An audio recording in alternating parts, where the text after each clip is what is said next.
Bonjour tout le monde, je suis contente de vous retrouver aujourd'hui sur cette nouvelle vidéo dans laquelle je vais vous présenter comment je me suis approprié le concept de bullet journal. Donc les puristes du bullet diront bien sûr que c'en est pas un, elles ont tout à fait raison, hein. Ils ont tout à fait raison parce qu'il y a des hommes aussi, faut pas les oublier. Dans le bullet, moi j'ai pris que ce qui m'intéressait, ce qui me plaisait. Pourquoi? Parce que tout simplement j'ai déjà un happy planner pour noter tout ce qui concerne mon travail. J'ai un mini happy planner pour mes rendez-vous perso.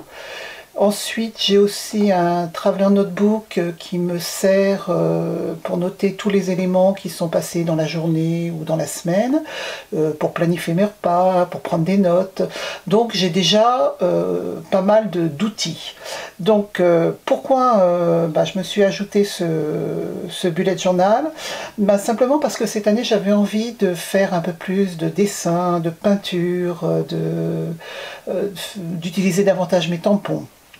Et donc le concept du bullet journal, j'y ai trouvé quelque chose qui m'intéressait.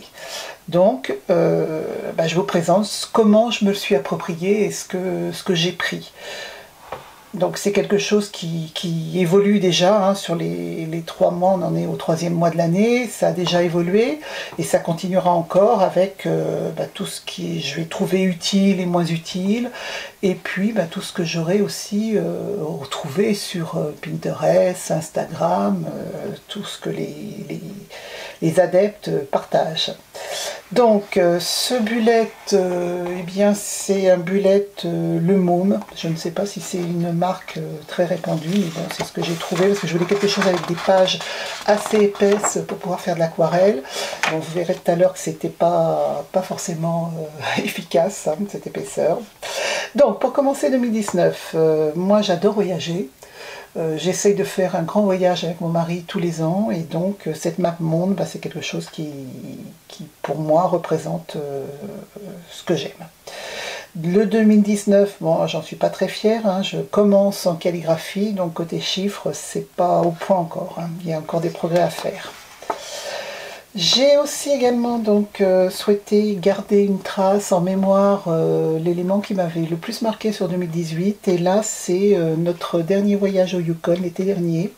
Nous avons passé une journée au bord d'une rivière dans laquelle les ours bruns venaient pêcher, et c'est vraiment quelque chose de fantastique. Donc c'est vraiment mon meilleur souvenir de 2018. Donc pour commencer, j'ai imprimé sur du papier autocollant donc les mois de l'année, sur lesquels pour l'instant j'ai surligné les vacances. Hein, moi je ne connais jamais les dates des vacances scolaires, pourtant je suis enseignante, hein. Donc c'est facile donc là maintenant de les retrouver. Ensuite, cette page de Futurlog, c'est quelque chose que j'ai trouvé très intéressante pour pouvoir un peu avoir une vue d'ensemble de son année. On y note déjà tous les événements importants que l'on connaît, les choses à faire dans certaines périodes, et donc c'est complété au fur et à mesure de l'année. Donc ça c'est quelque chose que je trouvais intéressant à faire. Ensuite, j'ai reporté les anniversaires, j'ai pas fini encore, maintenant il faut que je fasse aussi j'ajoute les amis.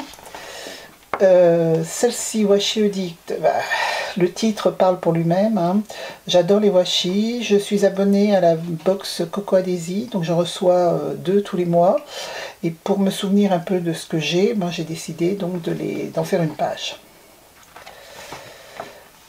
Alors, mes objectifs de 2019, hein, donc comme j'ai dit, j'ai vraiment envie d'être plus créative, de recommencer à lire, donc de faire, profiter de ma famille, faire plus d'exercices. Donc voilà, c'est quelque chose que je voudrais pour 2019. Donc ma wishlist, ça concerne aussi des choses que je peux faire pendant les vacances, des choses plus personnelles, voilà.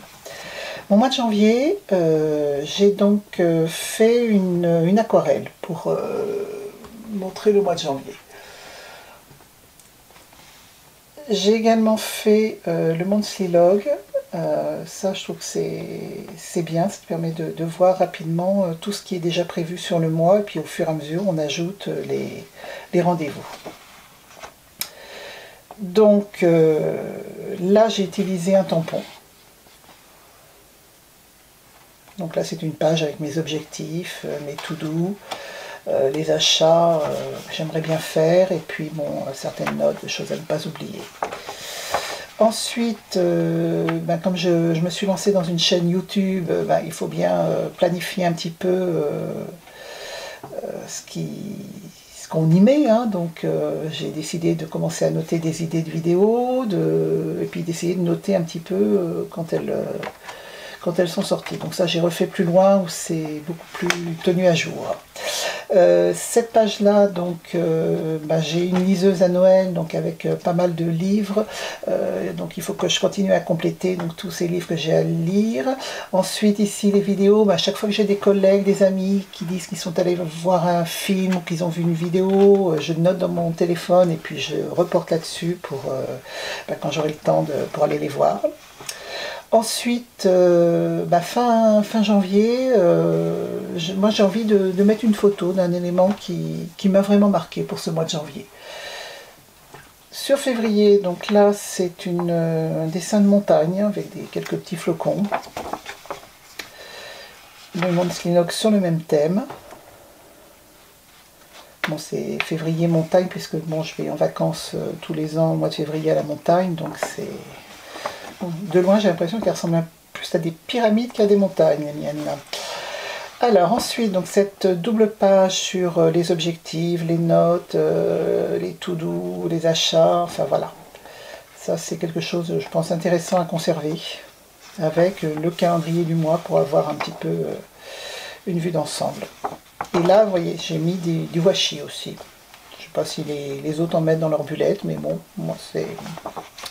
Voilà, donc là c'est ce que je vous disais tout à l'heure, donc j'ai repris toutes mes vidéos avec les dates avec lesquelles je les ai mises en ligne, donc ça fait déjà pas mal, hein. Ensuite, oui, j'ai décidé aussi fin février de faire un sleep tracker, parce que bon, j'ai un sommeil très aléatoire, donc là c'est pas vraiment révélateur puisque j'étais en vacances, donc j'ai vraiment plus le temps de dormir sur le matin si j'ai pas bien dormi dans la nuit, mais bon, c'est quelque chose que je vais refaire sur le mois de mars. Pareil, donc mes souvenirs de février, donc je vais mettre une photo de mes vacances à la montagne avec mes enfants. Et pour mars, donc, j'ai envie de soleil, envie de fleurs, donc j'ai fait à l'aquarelle des fleurs, voilà. Alors j'avais commencé à le faire directement sur le papier, parce que je pensais qu'il était assez épais, et en fait ça avait tout gondolé, donc ce qui fait que j'ai refait sur du papier aquarelle que j'ai recollé. Donc de l'autre côté c'est gondolé, hein, je ne sais pas si vous allez le voir là, mais bon, mon slog est tout gondolé. Ça aussi j'ai fait à l'aquarelle. Et par contre ici c'est un die cut, voilà, donc utiliser donc à la fois le dessin puis des stickers, die cut, tampons, pourquoi pas, hein. Là j'ai pas encore complété donc mes objectifs du mois, mes to do dans le mois aussi, donc là ce sont des printable, excusez-moi, de chez Coco Adhesi que j'ai imprimé, découpé, collé pour décorer. Donc le sleep tracker que je recommence sur ce mois-ci. Et là, j'ai décidé aussi de faire un petit tracker de budget, c'est-à-dire que j'aimerais bien connaître le montant que je dépense chaque mois dans les loisirs et surtout dans le scrap en ce moment. Couture, bon j'ai pas mal de tissus, donc je crois que pour l'instant je vais faire un peu une pause là-dessus, mais je pense qu'au niveau scrap, il va falloir que je sois un petit peu plus raisonnable, on va dire. Donc voilà, donc là je mettrai chaque fois que j'aurai une dépense, je vais la noter, puis je la surlignerai de la couleur du thème. Puis en fin de mois, je ferai un camembert pour voir un peu comment c'est réparti tout ça. Ensuite, ça c'est un concept que j'avais trouvé intéressant. Se poser la question lorsqu'on a envie d'acheter quelque chose, est-ce que je veux vraiment ou est-ce que j'en ai vraiment besoin? Donc là je pense que je vais avoir pas mal de choses dans la colonne Want.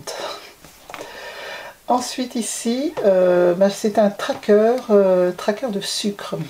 Là, il faut que je fasse un petit peu plus attention au sucre. Donc j'ai décidé qu'à chaque fois que je mangerai, en dehors des repas, je mangerai je sais pas, du chocolat, des gâteaux, tous des produits sucrés. Voilà, je vais essayer de voir un petit peu Et puis, bah, je sais pas, peut-être une page pour voir aussi, essayer de voir qu'est-ce qui a déclenché ce besoin de sucre à ce moment-là, je ne sais pas, on verra. Voilà où j'en suis pour l'instant. Donc, pour moi, je pense que ce bullet, il va vraiment évoluer chaque mois en fonction de mes besoins, en fonction des pages que je trouve intéressantes à conserver ou pas.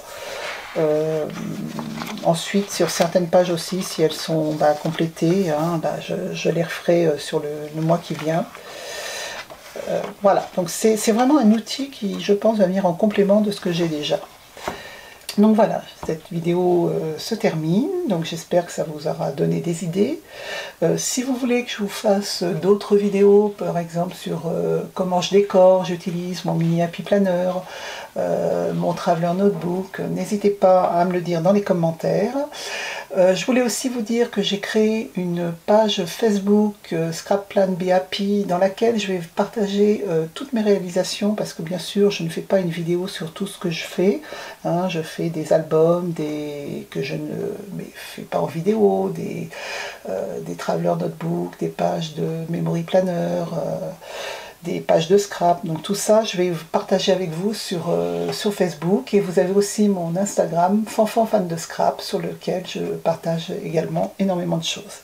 Voilà, donc j'espère vous retrouver bientôt pour une nouvelle vidéo. Au revoir.